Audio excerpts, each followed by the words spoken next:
यहाँ के निर्देशक महोदय, यहाँ के पूर्व निर्देशक महोदय, डीजीएचएस, इन लोगों का पैसा कमाने का हब है सीआईपी। हम मरे बचे या हमारे बाल बच्चा मरे बचे, लेकिन कोई भी देखने सुनने पूछने भी नहीं आ रहा है। क्यों नहीं, यहाँ सीआईपी के डायरेक्टर सर ने हम लोगों को अचानक से रोड पर लाकर बिठा दिए हैं। अब हम लोग ये सोच रहे हैं कि हम लोग आगे कैसे चलाएंगे, घर गृहस्थी कैसे चलेगा हमारा। ये दुर्भाग्य है कि हम लोग झारखंडी हैं। आप हमको हटा के हमसे कम वाला पैसा वाला को लाए हैं। हमको तो 20,000 रुपया देते थे, 40,000 का हटा रहे हैं ना, क्यों हटाए हमको? माननीय सुरेश बैठा जी ने जितना कुछ करना था हम लोगों के लिए किया और आगे कर भी रहे। एक ही एकलौता विधायक है सुरेश कुमार बैठा जी, जो सराहनीय के पात्र हैं। मजदूर एकता। राज्य के सेंट्रल इंस्टीट्यूट ऑफ साइकेट्री यानी सीआईपी में 156 निजी सुरक्षा कर्मियों को हटाने का मामला अब बड़ा विवाद बनते जा रहा है। 3 फरवरी से आंदोलन कर रहे सुरक्षा गार्डों ने प्रेस वार्ता में आरोप लगाया कि घोटालों की सच्चाई दबाने के लिए उन्हें सुनियोजित तरीके से हटाया गया है। उन्होंने कई अधिकारियों पर सीआईपी को पैसा कमाने का अड्डा बनाने, अवैध वसूली और सरकारी धन के दुरुपयोग के गंभीर आरोप लगाए हैं। एजेंसी भुगतान, कमीशन और अवैध वसूली जैसे मुद्दों को उठाते हुए उन्होंने सरकारी धन के दुरुपयोग का भी आरोप लगाया है। इतना ही नहीं, करीब 100 साल पुराने इस प्रतिष्ठित संस्थान में रोजाना हजारों मरीजों और उनके परिजनों के आने के बावजूद बुनियादी सुविधाओं की कमी को लेकर भी गंभीर सवाल खड़े किए हैं। सुरक्षा कर्मियों का साफ कहना है कि जब तक निष्पक्ष जांच, बहाली और दोषियों पर कार्रवाई नहीं होती, उनका आंदोलन जारी रहेगा। झारखंड निवासी होने का ये दुर्भाग्य है कि 44 दिन से धरना पर बैठे हैं हम लोग। यहाँ पे 156 जवान रोज यहाँ पे बैठते हैं धरना में। कहाँ पे? सीआईपी के परिसर में बैठते हैं। आप लोग शुरू दिन से हम लोगों के साथ जुड़े हुए हैं, देख रहे हैं। तो 44 दिन से बैठ रहे हैं। किसी भी नेता पदाधिकारी को हमारी चिंता नहीं है, बचे या हमारे बाल बच्चा मरे बचे, लेकिन कोई भी देखने सुनने पूछने भी नहीं आ रहा है कि हम लोग झारखंडी हैं। केंद्र में हमारी सरकार है भारतीय जनता पार्टी की, उनके सभी वरिष्ठ नेताओं से हम लोगों ने मिला, लेकिन हम लोगों का नहीं सुन रहे। ये हम लोग का दुर्भाग्य है। क्या अपेक्षा रखते हैं, क्या आशा रखते हैं? चूंकि लगातार आप लोग हम लोगों का मांग क्या है कि हमें पुनः नौकरी बहाल किया जाए, हमको नौकरी दिया जाए। जिस काम को हम लोग 15 साल 20 साल से 10 साल से 5 साल से कर रहे हैं, वही काम मांग रहे हैं। अलग से क्या चीज मांग रहे हैं हम सरकार से? कह रहे हैं कि हमको आप यहाँ का निर्देशक बना दीजिए। हम तो यही कह रहे हैं कि हमको गार्ड में थे, गार्ड में रखा जाए। आप हमको हटा के हमसे कम वाला पैसा वाला को लाए हैं। हमको तो 20,000 रुपया देते थे, 40,000 का हटा रहे हैं ना, क्यों हटाए हमको? यहाँ के निर्देशक महोदय, यहाँ के पूर्व निर्देशक महोदय, डीजीएचएस, इन लोगों का पैसा कमाने का हब है सीआईपी। प्रमाण हम लोगों के पास है।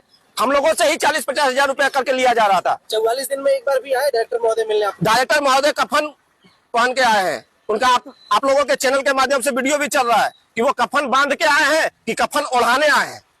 हमको तो लगता है कि हम लोगों के बाल बच्चे को, हमारे परिवार को कफन ओढ़ाने आए हैं, क्योंकि वो कफन बांध के नहीं आए। वो आए हैं यहाँ पैसा कमाने के लिए। यहाँ से उनको कमाना है। अगर कमाना नहीं है तो एक साइकेट्रिस्ट डिपार्टमेंट में, क्या हमारे देश में साइकेट्रिस्ट डिपार्टमेंट के डॉक्टर खत्म हो गए जो पब्लिक हेल्थ वाले को यहाँ बिठा दिए हैं? एनएमसी गाइडलाइंस के मुताबिक ये होता है कि कोई भी साइकेट्रिस्ट डिपार्टमेंट का डॉक्टर ही साइकेट्रिस्ट डिपार्टमेंट का हेड बनता है। इनका डिपार्टमेंट है क्या? आप लोग जाके पूछिए।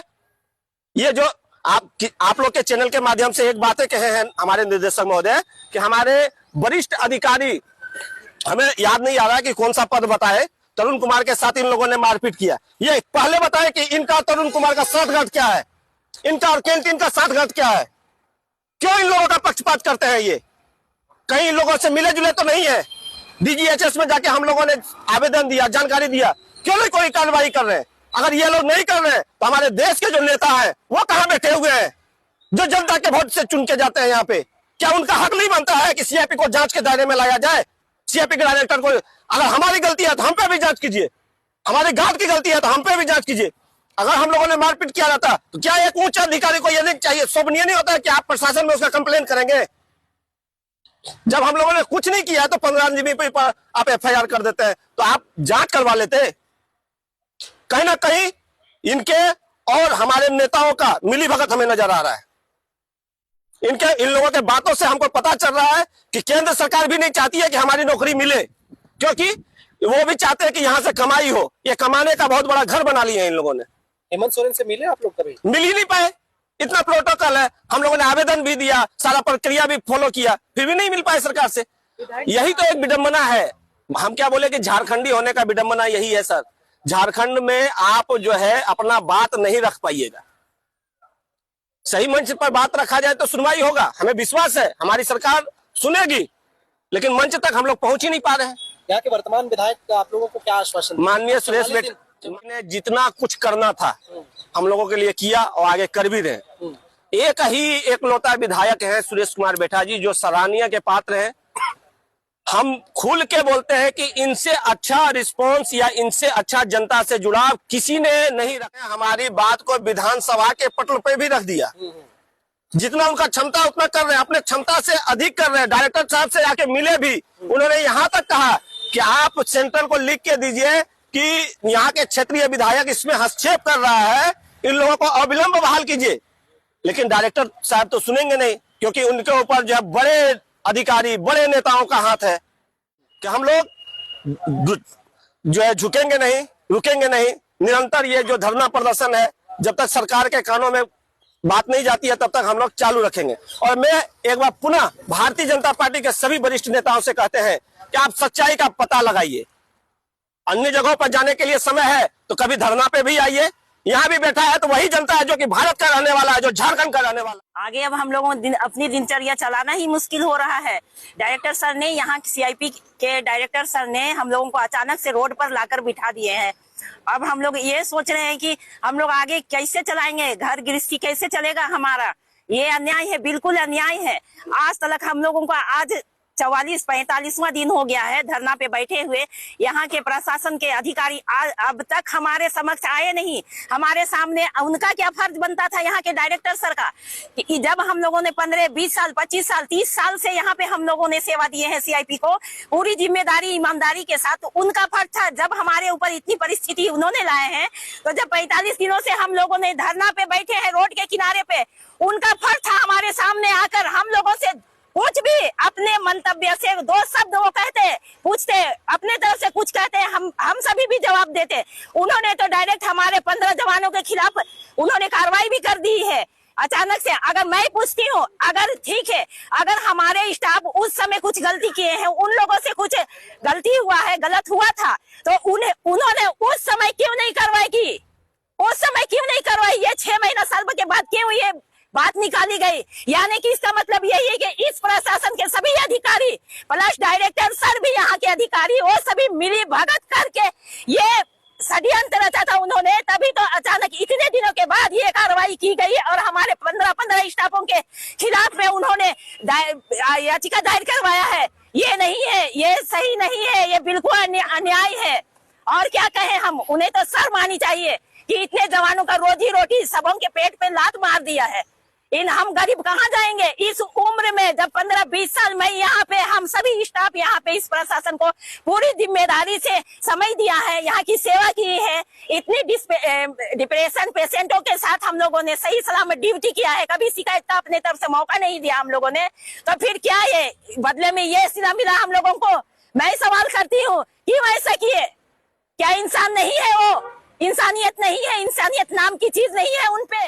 जो है 15-20 साल करीब मेरा यहाँ पर सुरक्षा कर्मी का रूप में सेवा दे रहा हूँ। और जब से हॉस्पिटल है तब से सीआईपी में निजी सुरक्षा कर्मी से ही काम लिया जाता था। आज सीआईपी प्रशासन को क्या जरूरत पड़ गया कि आज होमगार्ड को ला करके यहाँ ड्यूटी कराया जा रहा है और हम लोग को बाहर कर दिया है। हम पूछना चाहते हैं, क्या जो हम लोग ड्यूटी कर रहे थे सेम ड्यूटी वो भी कर रहा है? ऐसा नहीं कि हम लोग का 2 आंख है तो उसका 4 गो आंख है, तो 4 गो हाथ है, 4 गो पैर है।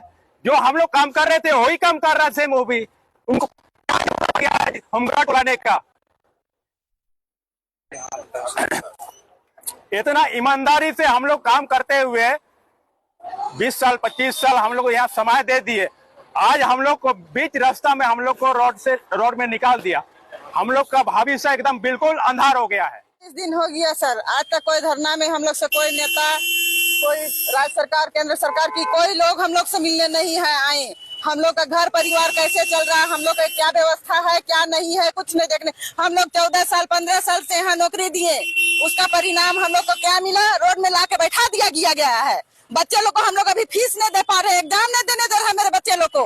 बच्चा लोग अभी पढ़ाई लिखाई है, सब अभी एडमिशन करवाना है, किसी का एग्जाम में बैठने नहीं दे। क्या करेंगे हम लोग का घर परिवार कैसे चल रहा है? इतने दिन से 1.5 महीना 2 महीना होने चला, अभी तक न राज्य सरकार आ रही है न केंद्र सरकार है। सभी नेता लोग का आंख में पट्टी हो गया है, पट्टी बांध लिए हैं। कहाँ जाए हम लोग, किसके पास गुहार लगाए? हमारे घर परिवार कैसे चलेगा? हमारे बच्चे का एडमिशन बीच मध्याह्न में लाके हम लोग को रोड में लाके खड़ा कर दिया गया है। बच्चे लोग को कैसे हम लोग परवरिश करेंगे? बच्चे लोग को हम लोग क्या शिक्षा देंगे? बोलते हैं कि बच्चे देश का भविष्य होते हैं, इसी तरह देश का भविष्य का उजागर होगा। न खाने का है, न पीने का है, न कपड़ा न लता। इतना बड़ा पर्व त्योहार आ गया है, हम लोग के लिए कुछ नहीं है, हम लोग रोड में बैठा दिया गया है। बच्चे लोग पूछते हैं मम्मी आज क्या हुआ, आज क्या हुआ, क्या हम लोग बताएं? रोज रोज एक ही चीज होता है। सब नेता लोग का दरवाजा हम लोग खटखटाए, कोई नेता लोग हम लोग को नहीं सुन रहा है। किनके पास जाए, कौन सरकार पास जाए? केंद्र सरकार, राज्य सरकार, नेता लोग सभी का दरवाजा ठकठकाए। हमारे यहाँ डायरेक्टर अधिकारी जो है उनका दरवाजा भी ठकठकाए, लेकिन वो भी नहीं सुन रहे। उनके बच्चे लोग नहीं है, वो अपने बच्चे को कैसे परवरिश दे रहे हैं?